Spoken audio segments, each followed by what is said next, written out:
Hey guys, so today we're going to be taking a look at this piece right here. This is a typical design for a Han Jian, or a Jian, Chinese straight sword, that was used back during the Han Dynasty period.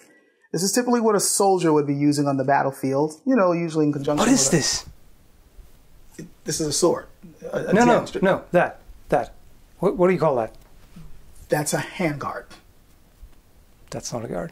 That is a guard. You don't really need anything that big in order to keep your hand from touching the blade. Don't you like your hands? Like, do you want to get them cut in a Well, fight? one, you would either use this in conjunction with a shield, or if you didn't have it, then you would be using your technique to keep that from happening. As you can see, Swordsage has finally made it up here in Canada. He's on a visit, and we're going to talk swords, because that's, I mean, come on, that's what we do. And you will listen to us. You hear? Or else.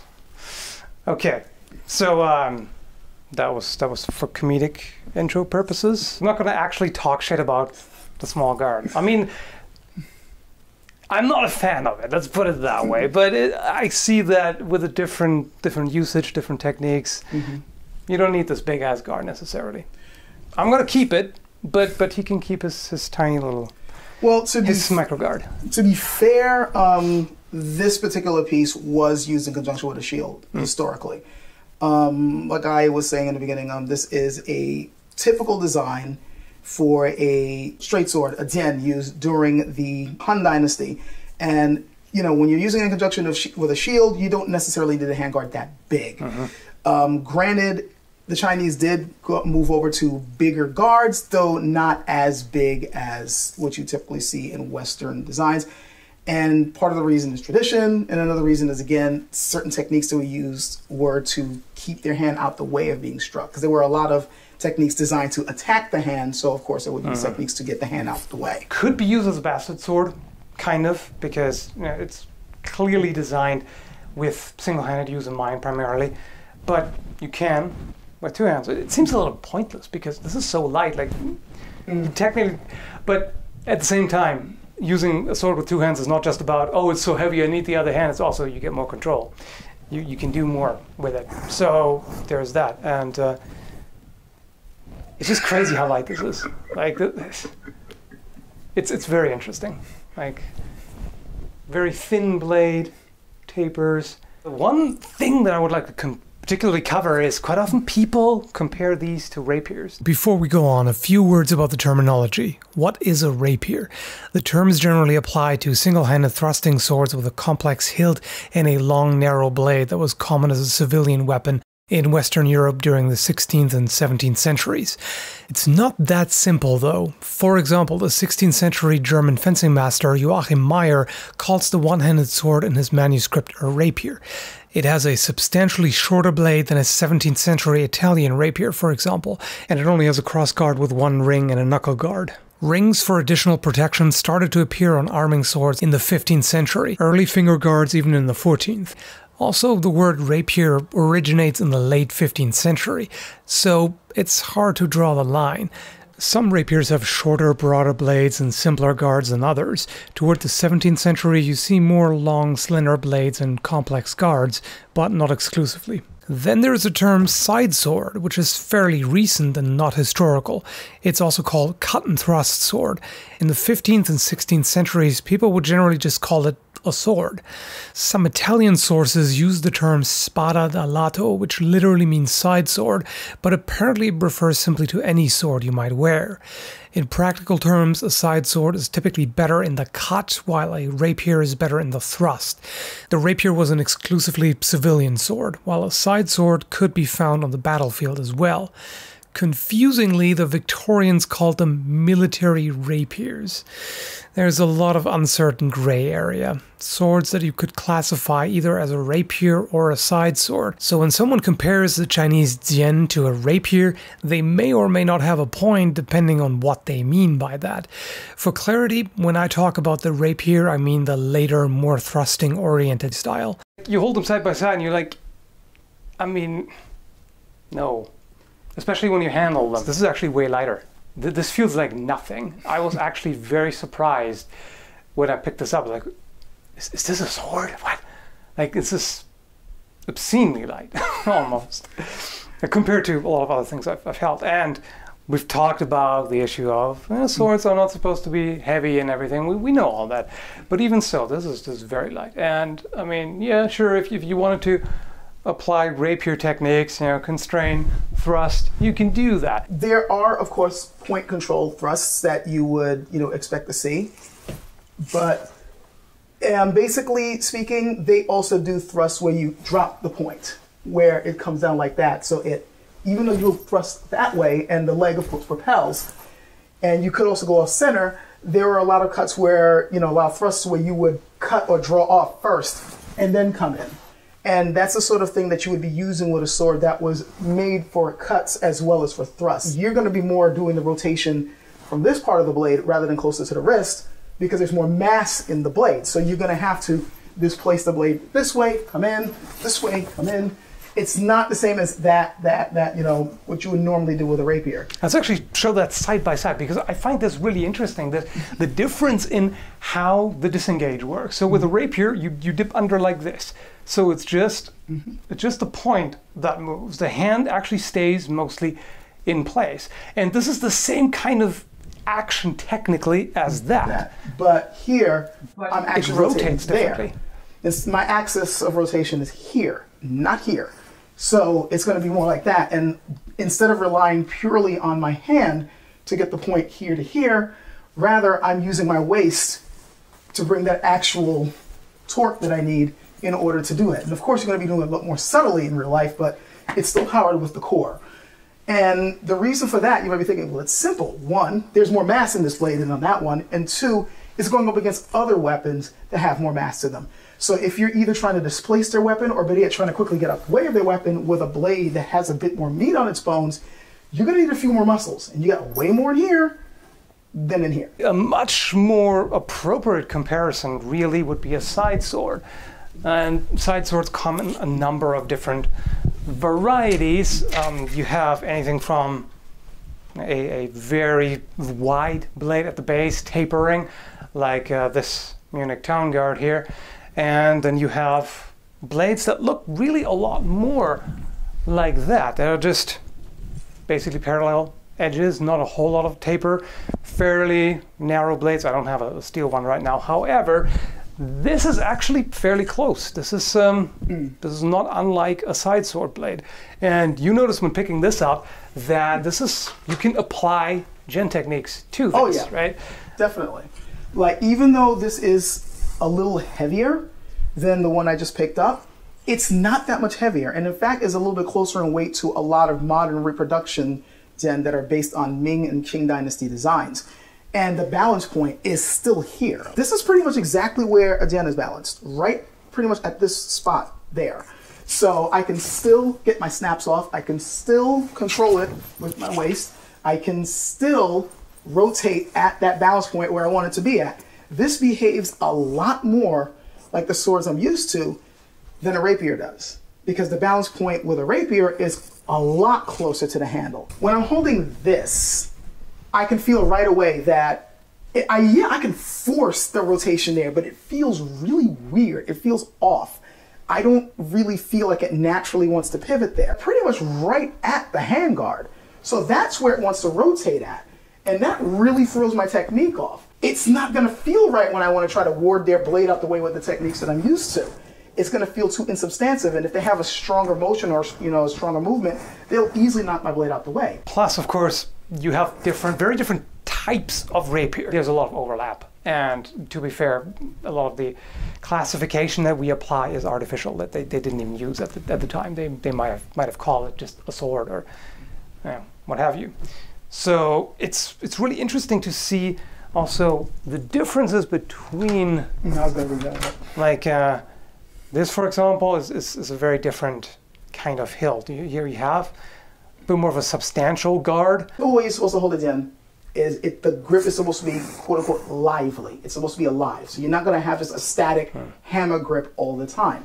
Now, depending on what instructor you have, what school you go to, what the tradition is. There'll be arguments on, oh, the thumb and the middle finger should be controlling it and the rest should be loose. Oh, no, it has to be the last 3 fingers and this one stays loose. Oh, no, it's the 2 fingers here and that stays loose. Oh, no, sometimes they loose, sometimes they tight. The point is that the grip is going to shift. And so the fingers here have to have room to, maneuver depending on the technique you're using. So if, let's say, I'm thrusting, obviously, suddenly, if I want to really get that point where I want it to go, this finger is going to have to extend somewhat. You suddenly end up with a grip not like this, because then you got to contort your wrist in order to get that there, and that's not good. So you got to loosen it somewhat. Now this finger's somewhat more extended. But where's that finger going to go? I got a nice little groove right over here that I can just kind of rest against. See? It feels a little bit more comfortable right there. Now, granted, the shape on this one is not the same as I see in a lot of other contemporary made Jian, where they kind of reverse it, where the side pieces here actually point straight up, like they straight point toward the blade rather than away from it. So in that instance, the finger is going to be a little bit more exposed, and I've even seen some people, when they're holding that type of sword, they'll just have the finger out like that, which there's a lot of argument on whether that's correct technique or not. But the point is, your grip is still extending. It's still going out like that. Notice the blade. This one's a bit wider than the one that I showed before, which was typical of Han Dynasty designs, or should I say designs that you saw during the Han Dynasty. This one is more typical of designs that you saw during the Ming and Qing dynasties, where the blades are a little wider. It's a bit shorter. This one happens to be 30 inches. The one I showed before was around 32 and up. Like back then, swords were a bit longer for battlefield use. This one's a bit heftier. So it definitely was made to really facilitate that cut, especially because Dao back then were very popular. And even though I think there was a time during the Ming Dynasty where they were kind of gravitating toward the Jian for a short period of time before they went again whole hog with the Dao, you still have people used to that good authoritative cut, and having a good wide strong blade helps with that. When you compare a blade like this to, say, a longsword design or even a typical side sword design, it becomes even more obvious that that's the comparison that people should be making, not the rapier. That should not be the sword that you should be thinking about when you're thinking of this, especially when you consider that this happens to be the model in terms of blade geometry, grip, all that.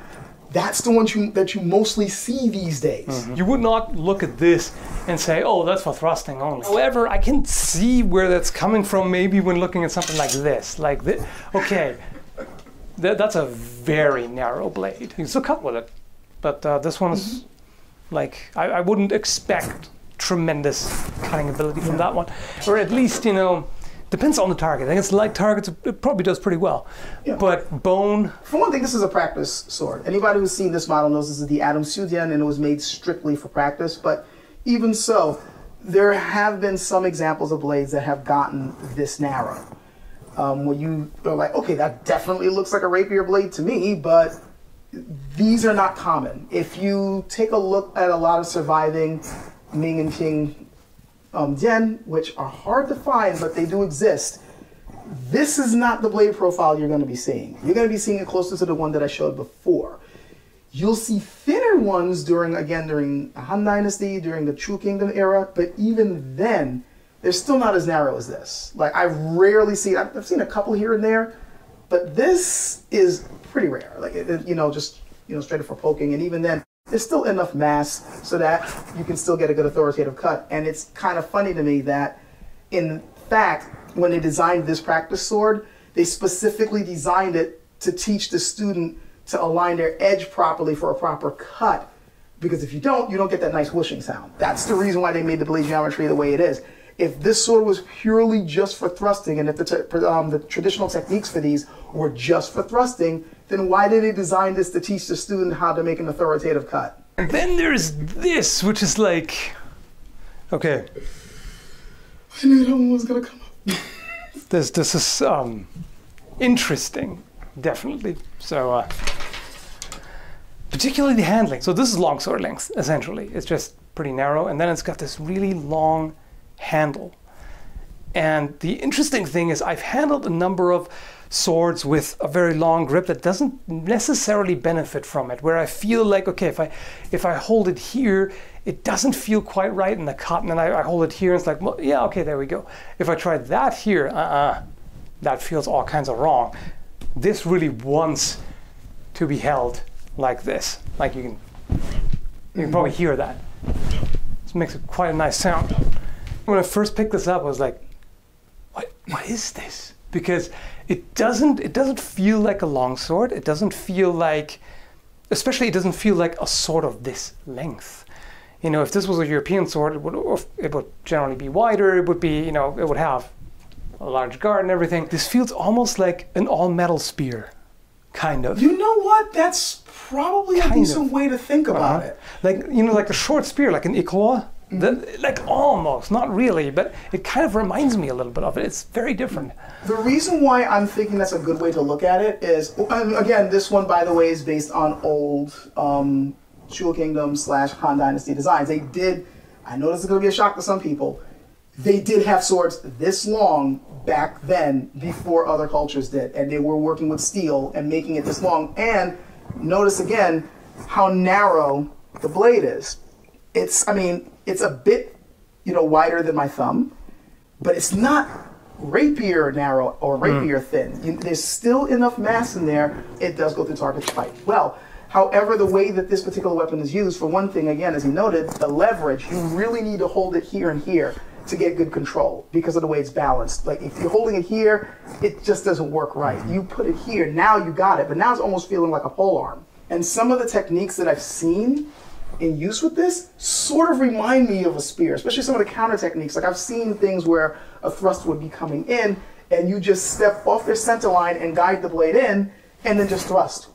There's a lot of that where it's like you just counter let it slide in and then you thrust as if you're working with a spear.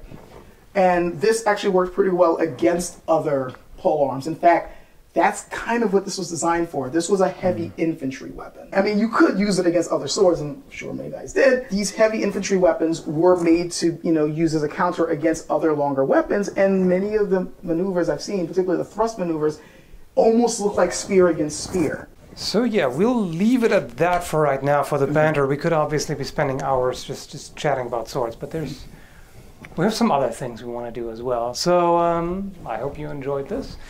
Check out his channel, link down below if you want to know more about Chinese martial arts and swords and fun things. Yeah. And also, in case you guys were curious about these weird oddities that I brought here, the Han and Chu Dynasty designs I actually got from a company basically calling themselves LK Chen Swords. And they're basically done by a guy who is, shall we say, passionate about coming up with accurate representations of the weapons that were used back then. If you're curious, links also down below. All right, let's get these video lights off because it's hot as hell right now, and we have to wear the shirts to get the mics on. So, we're dying. Anyway, thanks for watching.